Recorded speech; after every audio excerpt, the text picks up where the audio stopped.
Bienvenidos una vez más a Basket 365. Soy Denis y en el vídeo de hoy toca seguir con mi serie de vídeos hablando sobre los mayores errores que ha cometido cada equipo de la NBA en los últimos 5 años. Ya hemos hablado de los equipos de la División Central y la División Atlántica y ahora vamos a seguir con la División Sudeste, que está compuesta por los Atlanta Hawks, los Washington Wizards, los Orlando Magic, los Miami Heat y los Charlotte Hornets. Antes de nada, si estáis aquí me imagino que es porque os interesa la NBA, así que os animo a que suscribáis, dadle a like a este vídeo en particular si os ha gustado y comentadme abajo lo que opinéis y ahora así voy a empezar.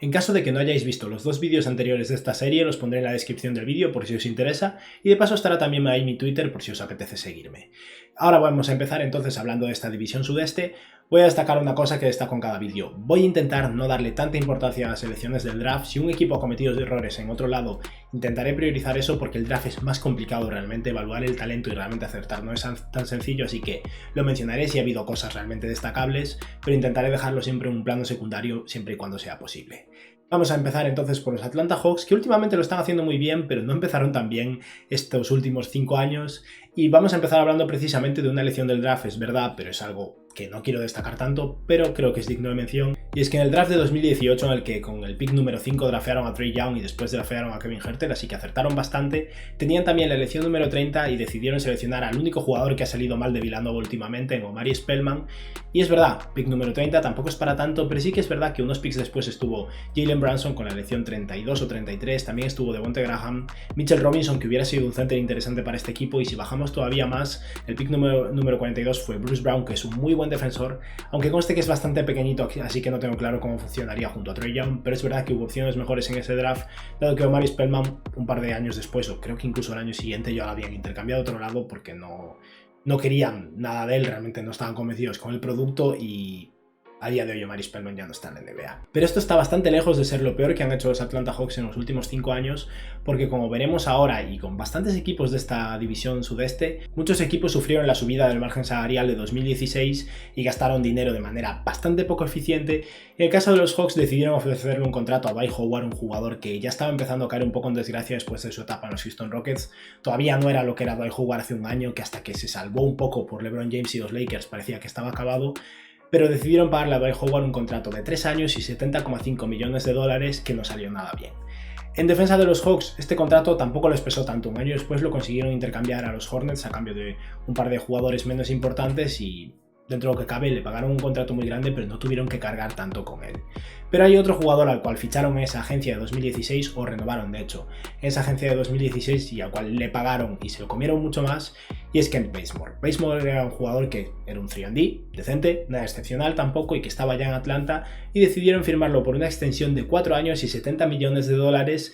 y cabe decir que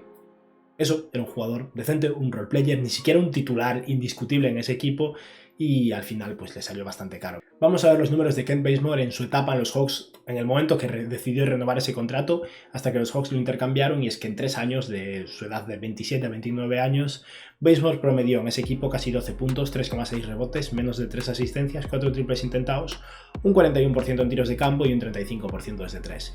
Supongo que no hace falta decir que un jugador que cobra $70 millones a lo largo de 4 años, o sea, unos más de $15 millones al año, que promedia un 41% en tiros de campo, un 35% desde 3, y se supone que es un 3&D cuando no es un defensor tan bueno tampoco, pues está cobrando un poco de más. Pero si hubo un equipo en esta división sudeste, y realmente creo que en toda esta serie de vídeos va a ser el equipo más destacado en esto, que se volvió realmente loco gastando dinero en esa agencia libre de 2016 y en el siguiente de 2017, son los Miami Heat, que a día de hoy están haciéndolo de maravilla, pero tuvieron una etapa muy oscura, y es que regalaron contratos muy excesivos. En el año 2016 firmaron 2 extensiones a jugadores que cobran muchísimo más de lo que deberían. A día de hoy ya no cobran estos contratos. Para empezar, acordaron una extensión con Hassan Whiteside, un jugador que en ese momento estaba siendo un jugador revelación y que la gente todavía creía que sabía defender, un contrato de 4 años y $98 millones, o sea, casi $25 millones al año, y poco después firmaron una extensión a Tyler Johnson de 4 años y $50 millones, y a día de hoy Tyler Johnson es un jugador que se está aferrando a la NBA cuando todavía no tiene ni 30 años en los Brooklyn Nets, y eso en ese momento pues había conseguido asegurarse $50 millones. Pero este derroche de los Miami Heat no se acabó en 2016, porque en 2017, al mismo tiempo que estaban drafteando a Bam Adebayo con la elección número 14 y haciendo las cosas de maravilla en ese aspecto, estaban ofreciendo 3 extensiones terribles más. Le ofrecieron a Dion Waiters una extensión de 4 años y 52 millones de dólares, a James Johnson una extensión de 4 años y 60 millones de dólares y a Kelly Olynyk una extensión de 4 años y 50 millones de dólares. Cabe destacar que de entre todos estos jugadores, parece que el jugador con el mejor contrato y el mejor jugador a día de hoy es Kelly Olynyk, que manda huevos. Llegamos ahora a otro equipo que está haciendo ahora las cosas mejor, pero ha tenido un historial bastante malo, y son los Charlotte Hornets. En el caso de los Hornets no quiero hablar del tema de Dwight Howard, que es el jugador del cual se comieron el contrato de los Hawks, porque pagaron poco por él y luego tampoco les costó mucho librarse de él, así que no vamos a culparlos por eso, lo intentaron, no salió bien, ya está. Pero hay otras cosas que sí que hay que destacar. Para empezar, el primer error de los Hornets y el que es más o menos más excusable, porque en aquel momento nadie sabía realmente lo que iba a ser de ese jugador, es el hecho de que tuvieron a Christian Wood bajo contrato en el año 2016 y como muchos otros equipos a los que seguramente iré mencionando a medida que vaya tocando su división, decidieron pasar de él, lo probaron un poco, estuvo en la G-League, acabaron cortándolo y se fue a otro equipo, y a día de hoy Christian Wood creo que les hubiera venido muy bien. Otro error que también cometieron los Charlotte Hornets fue no aprovechar a Kemba Walker en su momento. Intentaron ganar con él, no lo consiguieron, vale. Pero todo el mundo tenía claro en el último año del contrato de Kemba Walker, en el que recordemos, estaba siendo un All-Star y un jugador que entró en el tercer equipo del NBA, o sea que la última temporada de Kemba en los Hornets fue muy buena. Todo el mundo sabía que los Hornets no lo iban a renovar, no le iban a querer pagar un Supermax. Tenían dudas, tal vez querían renovarlo, pero no querían pagarle lo que se merecía y otros equipos querían hacerlo, o sea que no iba a pasar. Y Kemba Walker ese año cobraba 12 millones de dólares. Era un jugador de calibre All-NBA, muy bueno ese año, al cual querrían muchísimos equipos para reforzarse y que cobraba 12 millones de dólares. Los Hornets deberían haberlo intercambiado porque como mínimo hubieran sacado un jugador decente joven, libertad salarial como tuvieron no renovándolo, intercambiándolo por Terry Rozier, y un pick de primera ronda como mínimo. Es verdad que era un alquiler de medio año, pero 12 millones de dólares de contrato son muy fáciles de igualar y hubieran sacado algo por él y en vez de eso lo dejaron ir. Pero esto está lejos de ser lo peor que hicieron los Hornets. Vamos a hablar de una leyenda de entre los jugadores cobrando muchísimo más de lo que se merecen. Alguien que este año lo está haciendo muy bien, es verdad, pero no con Charlotte. Y ese es Nico Batum, al cual los Hornets le ofrecieron una extensión de 5 años y 120 millones de dólares en el famoso año 2016. Batum venía de haber sido intercambiado el año anterior a los Charlotte Hornets desde Portland, jugó muy bien ese año y en cierto modo podía llegar a ser considerado el mejor jugador de Charlotte, incluso por encima de Kemba Walker. Kemba Walker todavía no era tan bueno como llegó a ser, y Batum era un jugador muy completo, una especie de Gordon Hayward a lo pobre, capaz de defender, capaz de pasar, capaz de tirar, capaz de botar, un jugador muy completo, pero esa extensión de 120 millones de dólares por 5 años, o sea, 20 y pico millones al año, no es ninguna broma y les duró un año más o menos, porque después de eso Batum cayó totalmente en declive y el último año cobrando 20 y algo millones ni siquiera jugaba y este año lo acabaron cortando y todavía van a pagarle 9 millones y medio al año durante este año y 2 años más, o sea que le salió bastante caro. Nico Batum en la etapa en los Hornets desde que firmó su extensión hasta que se fue, promedió 11,3 puntos por partido, 5 rebotes y 5 asistencias, 4,3 tiros intentados con un 42% en tiros de campo y un 35% de S3. Estos son números un poco mejores que los de Kent Bazemore, pero Kent Bazemore si ya cobraba bastante con sus más o menos 16 millones de dólares, cuando subimos el salario a 20 y algo millones de dólares, evidentemente es excesivo y sobre todo teniendo en cuenta que Batum tuvo un año realmente bueno después de firmar su extensión y después todo se fue al desagüe. Pero en este caso sí que quiero destacar como lo peor que han hecho los Charlotte Hornets en estos últimos 5 años, como un error en el draft. Normalmente intento no darle prioridad, lo normal hubiera sido que Nick Batum fuera el jugador más destacado de aquí, pero es que los Hornets llegaron a draftear bien y luego lo regalaron, y eso es algo que realmente cabe destacar. Hablé de esto precisamente ayer en mi vídeo sobre los Thunder porque es que Charlotte drafeó a Shai Gilgeous-Alexander con la elección número 11 y acto seguido los Clippers los llamaron y les ofrecieron la elección número 12 y 2 segundas rondas y aceptaron. Charlotte podría haber tenido a SGA, un jugador que va a ser un All-Star, que es buenísimo, y en vez de eso tienen a Miles Bridges, que es un buen jugador pero que no hay color, y 2 segundas rondas. Una ya han utilizado y consiguieron a Vernon Carey, un jugador que está ahora mismo en el equipo y es un center drafteado en segunda ronda el año pasado, que de momento no tenemos ni idea de lo que va a ser, pero no creo que vaya a ser suficiente para compensar por Shai Gilgeous-Alexander, y tendrán una segunda ronda de este año de los Clippers que va a ser un pick en los 50, o sea que tampoco creo que vaya a ser demasiado valor. Y a día de hoy, desde mi punto de vista, haber conseguido a Shai Gilgeous-Alexander y haberlo dejado ir minutos después es el mayor error que podrían haber cometido los Hornets en los últimos 5 años.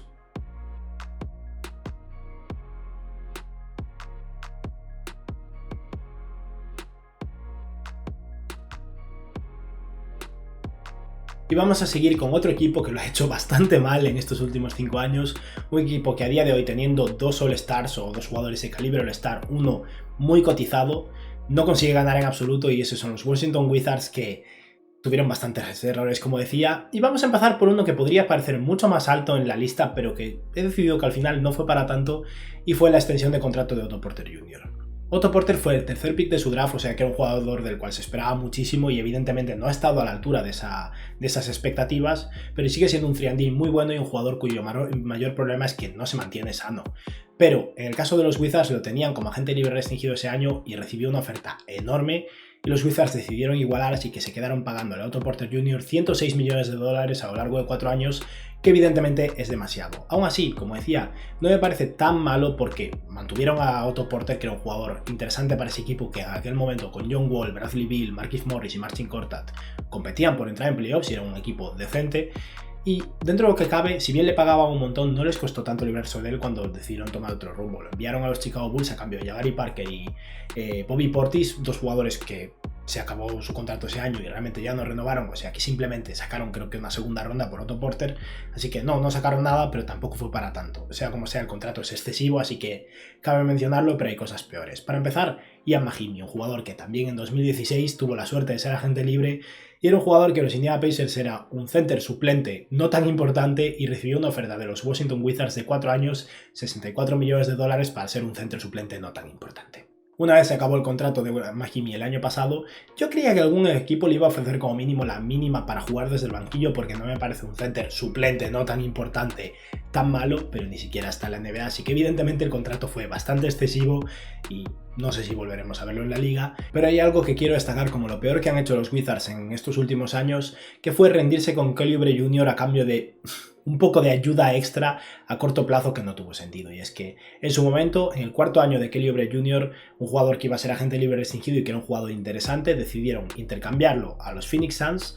junto con Austin Rivers por Trevor Ariza, que era un jugador que estaba en su último año de contrato, que era un 3&D más experimentado y que supuestamente iba a ayudar a los Wizards ese año a tal vez entrar en playoffs y poco más. Como no pasó, al final ni siquiera consiguieron entrar en playoffs, y básicamente a cambio de eso se rindieron con Kelly Oubre Jr. Tal vez tenían miedo de tener que pagarle demasiado a una agencia libre restringida, puede ser, pero Kelly Oubre Jr. el año siguiente en los Suns tuvo su mejor temporada, la temporada del año pasado, la que jugó muy bien, y este año está siendo una decepción, sí, pero desde luego es un jugador mejor de lo que fue Trevor Ariza durante medio año para los Washington Wizards, y como mínimo podrían haberlo mantenido, haberle firmado una extensión de contrato, y si no lo querían, haberlo intercambiado por más valor de que lo intercambiaron en ese momento.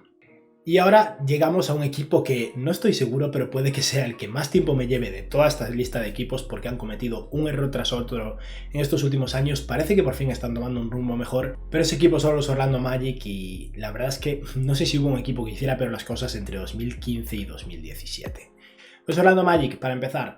draftearon con el 5º pick a Mario Hezonja, como fue en 2015, y aquí estoy fijándome en la temporada 2015-2016, es como que no entra, pero hay que destacarlo. 5º pick del draft, Mario Hezonja. No salió bien, desde luego. Seguimos. En el año 2016, en agencia libre, era uno de esos equipos con margen salarial, como casi todos, y ¿a quién decidieron tirar el dinero? A Bismack Biyombo. 4 años, $72 millones. No quiero ni poner sus stats. Es Biyombo.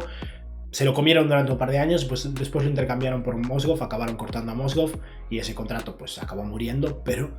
regalaron un poco de dinero a un jugador que había jugado bien una serie de playoffs con los Raptors y tras eso se ganó una fortuna.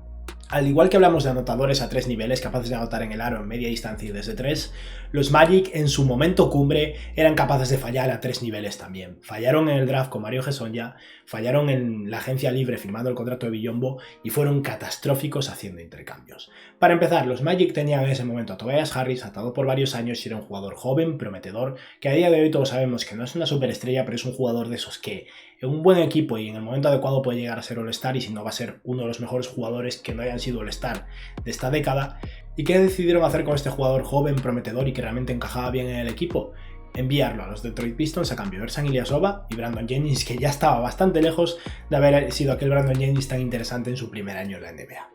Esto parece grave, es verdad, pero formaba parte de un plan superior. El intercambio que hicieron de Tobias Harris a mitad de la temporada era para conseguir a San Ilyasova, porque 6 meses después formaría cambio de un intercambio todavía más importante en el que enviarían a Ilyasova a Víctor Oladipo, que estaba en su cuarto año en la NBA o entrando en su cuarto año en la NBA y había sido el segundo pick del draft, y a Domantas Sabonis, jugador que draftearon en ese mismo año en la elección número 11 y esa noche del draft intercambiaron, a cambio de Serge Ibaka. O sea que draftearon al pick número 11, tenían al segundo pick del draft en su cuarto año, y a Ilyasova, que estaba ahí para hacer cuadrar el dinero, y los enviaron a los tres a los Oklahoma City Thunder a cambio de Serge Ibaka, que era un jugador que había sido un muy buen defensor y un jugador complementario de los Thunder y que esperaban convertir en su jugador franquicia. Esto evidentemente no funcionó y esa misma temporada, 6 meses después, los Magic enviaron a Serge Ibaka a los Toronto Raptors a cambio de Terrence Ross, jugador que tienen ahora mismo en el equipo, y una elección de primera ronda que hicieron ese año que acabó siendo Pasecniks, que es un jugador que a día de hoy ya no está en la NBA. O sea que los Magic partieron de Oladipo, Sabonis, Tobias Harris incluso y acabaron con Terrence Ross. Y con esto terminamos la división sudeste, que para mí ha sido muy dura, realmente ha habido errores garrafales, la mayoría son de hace 2 o 3 años, parece que en general los equipos o las directivas se están volviendo más inteligentes, pero sea como sea, hay cosas bastante difíciles de creer aquí. Bueno, esto ha sido todo por hoy, espero que os haya gustado el vídeo y que tengáis un buen día. Adiós.